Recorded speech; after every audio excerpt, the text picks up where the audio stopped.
Go. My name is Stephen Branson.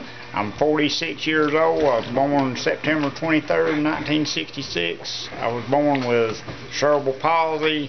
I walked on crutches for over 25 years. When I was 3 years old, they had to operate on my leg and put the leaders in the back of them in the right place and a leader on each side of my feet, because when I tried to get up when I was a baby, the leaders was in the wrong place and my legs wouldn't hold me up. I would fall backwards. And after they done that, they taught me how to walk on crutches after my cast was taken off. And I walked on them for over 25 years, and God sent this man to me.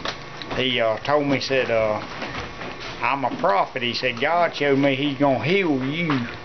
And he started talking to me and praying with me, and I did what God showed me to do, and he prayed with me, and he told me to leave a traditional church I was in when I was on crutches. And when I left the church and got out of tradition, he started healing my body, and I started walking on a cane, glory to God. And I wasn't in no church. There wasn't no traditional church praying for me or no traditional preachers involved.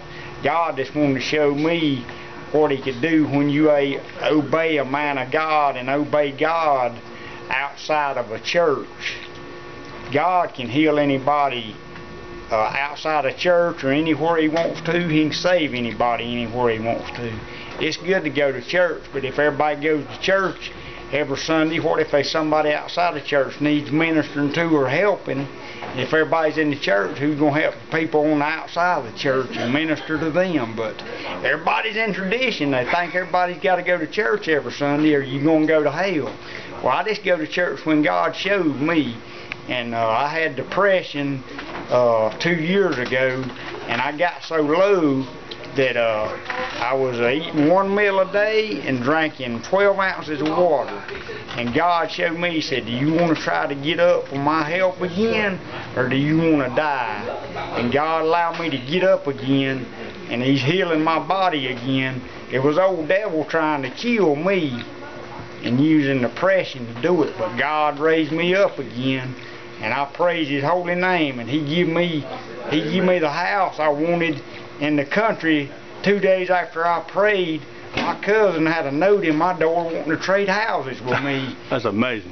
And before then, he wouldn't even talk to me about selling it because he wanted too much money for it back then. God opened the door for me. And now I feel 15 years younger every time I go up there. Well, now I got a question. Okay. Good friends here. I got a question. You come down here to Southern Variety, all right?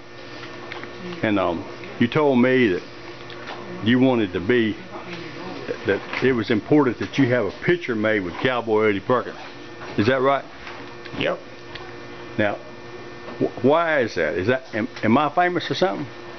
Well, you just special friend to me. When I met you, I saw there was something special about you, and you told me when you met me you wanted to take my picture, and I know that there was something special about you when I met you. You just hit it off with somebody sometimes when you meet them, and you just like them. I mean... well, now I got a question then. What's that? What do you think about the guy right here drinking the drink? His name's Larry Mamons. He's famous now.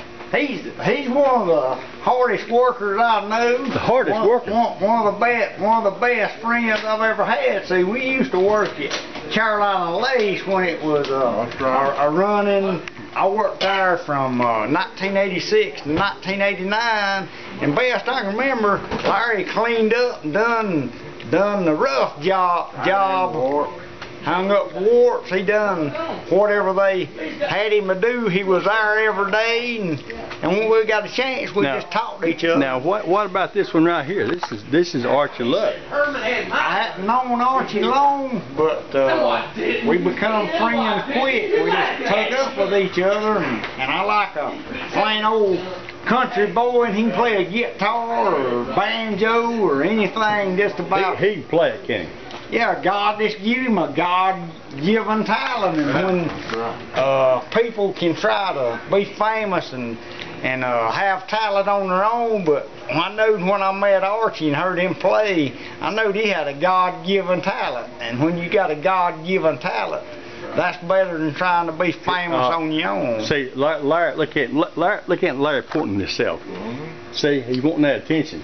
You see that? I know what he's wanting to say. What's he wanting to say? He told me he used to couldn't have done recitations, but he prayed and asked God to give him the ability to memorize and learn them recitations, and he promised God if he give him the ability to learn them, he would go around and be used of God and let God use him for his ministry and for his glory. And I did too. And God's allowed him to learn several more since then. That's right. He's using it for the right purpose Been to touch. 15 churches. 15. That's great. That's the truth. Yeah. Well, Stephen, I want to tell you something. The reason I wanted to take this video is because people need to be thankful and inspired. Oh yeah. And you inspire me. I just thank God for it. Because that day we come down here and I brought that corn, you know, I couldn't believe how you got out there in that truck and you said, I'm going to help you get that corn off that truck and put it in your truck. You know, most people, they just, they give up. Or they, you know, they're just whining and make all these excuses and stuff like this. But you know what? I want to tell you this. Proud of you. Me too. Well, God's the one that's done it. Just give him the glory, because he's the one that brought me back. Because. But I want to tell you something. You know what God did? You have to want to do it. Yeah. And if you do your part, God will do his part. You're right. And it's called obedience. I see. So this is Cowboy Odie, Wild Man Steve, famous Larry Manus, greatest guitar picker, Archie Luck. We're down here at Southern Variety. Happy trails until we meet again. God bless you. If I don't see you anymore, I'll see you in heaven. Thank you. Oh, that was good.